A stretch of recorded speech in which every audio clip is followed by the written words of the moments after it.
Hey, hey, hey, it's Pika over here in Singapore. It is Saturday night. Alright, technically Sunday morning. But you know me, night owl, I'm up late. So, 2nd of December, brilliant day. We're looking at full moon in Gemini tomorrow. Um, Lots of new things shifting into place. But today was an amazing, amazing day. Let me tell you, it started really early too. So last night, when I did my podcast, it was very quick. But basically, I told you that I was redoing my daughter's hair. I'm pretty sure I fell asleep halfway through, and she definitely fell asleep. I woke up and finished doing her hair, and I finished at 3 in the morning while she was asleep. So I had to keep turning her head so I could finish the rest of her head. Um, Went to bed. Took me a minute to fall asleep as usual. It was right when I want to go to sleep. It's suddenly when all my stupid ideas come up. So I went to bed about 3ish. Alarm set for 5:30.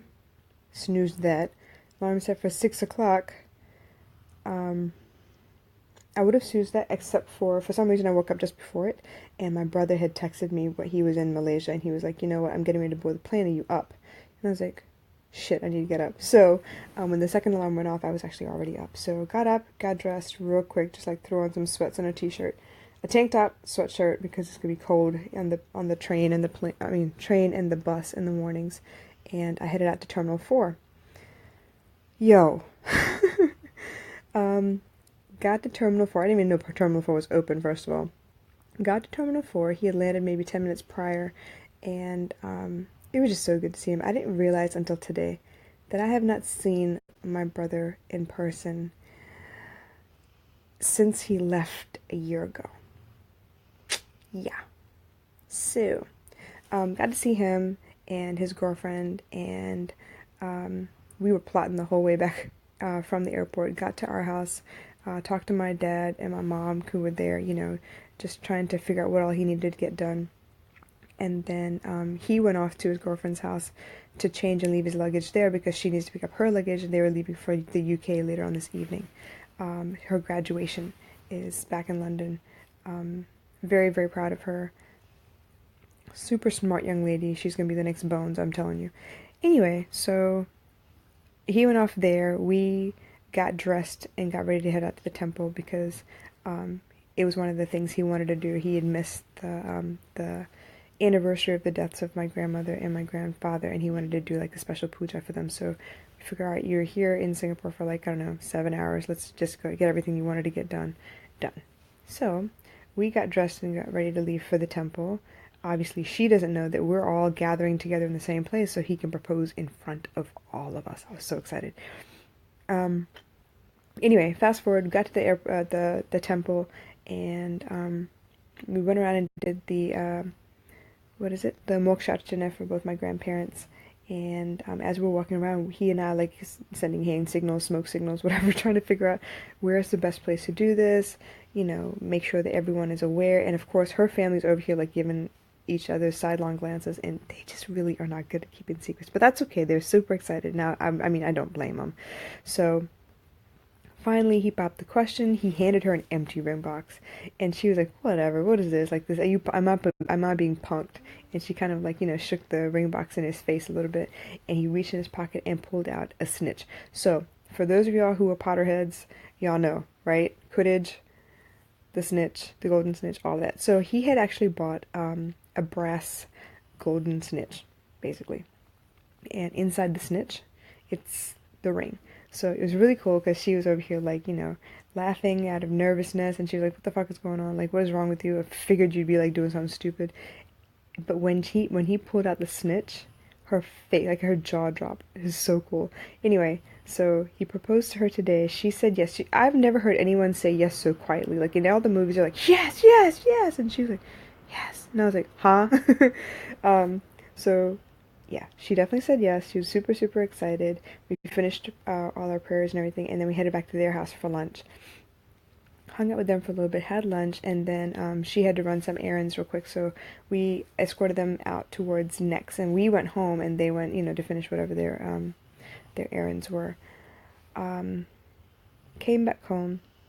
When I woke up this morning, I felt like I was coming down with the flu or something.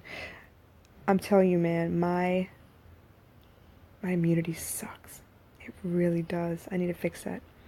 Anyway, so came back home after all this excitement, and I told my daughter, look, you know what? I'm tired. I'm gonna take a nap, and you're gonna take a nap with me because we're gonna be up late tonight because, you know, it's the wedding and everything. So, we took a nap. I woke up on time. I swear I woke up on time. I had an idea of what I wanted to do.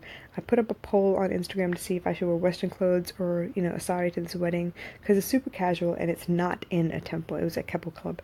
So I wasn't sure what to wear, and I was thinking, you know, maybe I could wear this, maybe I could wear that. And finally I decided, all right, let me wear a sari. So when I woke up from my nap, I had to pull out my suitcase of saris and like figure out which one I wanted to wear, if I had a blouse that fit, blah, blah, blah, the whole 9 yards. Found one. It happens to be my grandmother's, you know, sari before she passed. Needed to be ironed, so I ironed everything. I was ready to go, you know. Got in the shower, came back out, was putting my makeup on, and like, you know, while my foundation was drying, I figured I'd, you know, tie the sari. Man, let me tell you,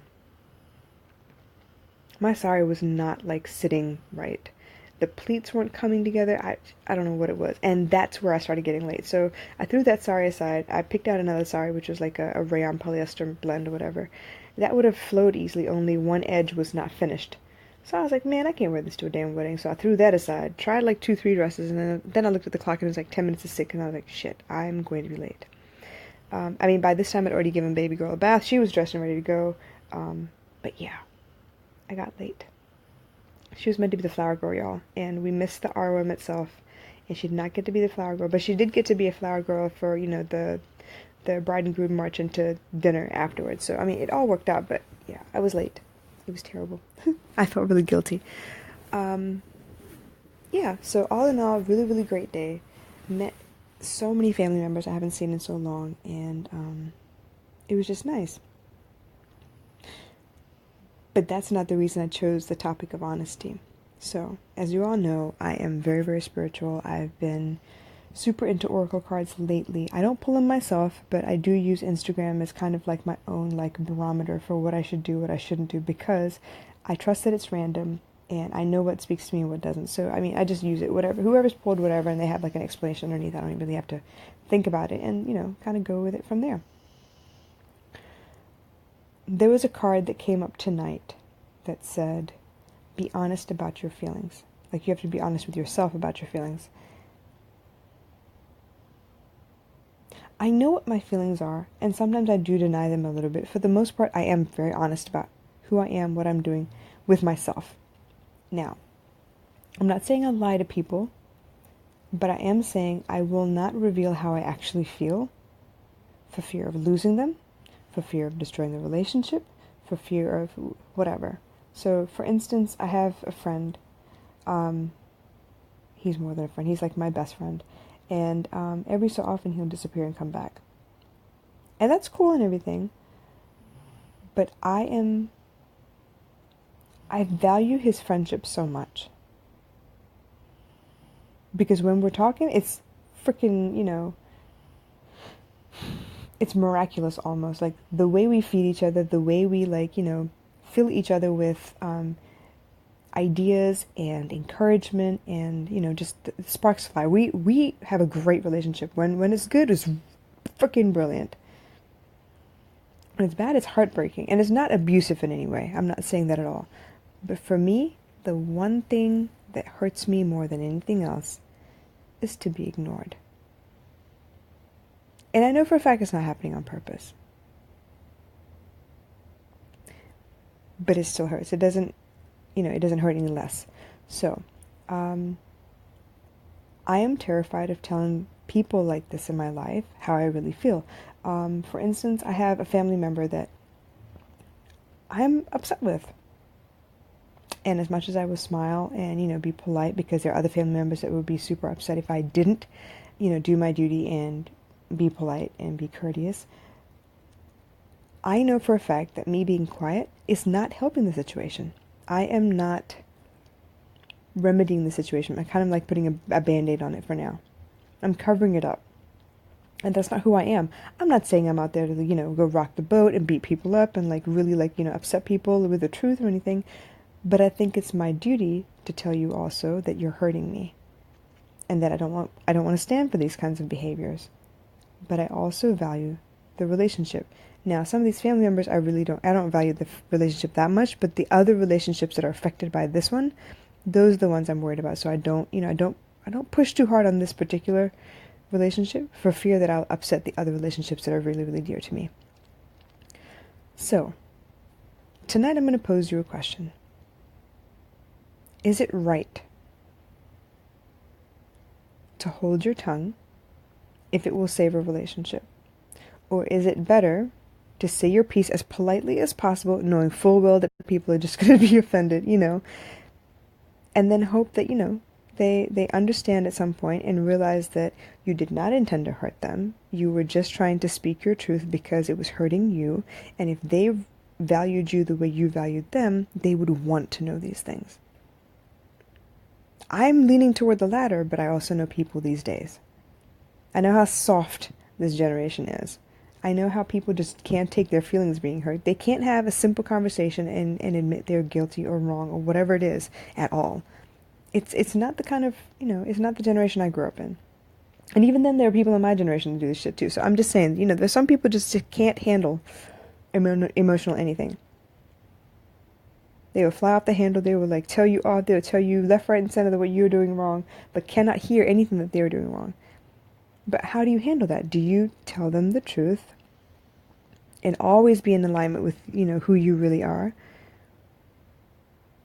Or do you kind of keep them at arm's length, take care of them as best as possible, and then just don't rock the boat? What do you think? What's the best way to do that? Because as much as this card keeps telling me, speak your truth to yourself, basically, I know what my truth is. I know how I feel about the situation.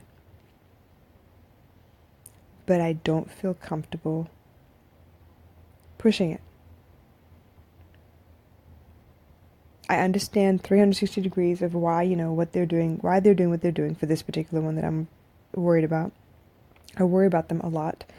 And I just feel like if I were to tell them on top of everything else that they have on their head, this is how I feel about the situation, they're going to run. Because I've seen it happen before. They've done it before. They've done it 2-3 times before. So he's already establishing a pattern. And I know what's going to happen next. But I'm doing myself a disservice, I feel like, by not saying anything. And I'm not trying to beat a dead horse and tell him over and over again either. That's not what I'm saying. I'm going to tell you once, and I'm going to watch what you do with what I tell you.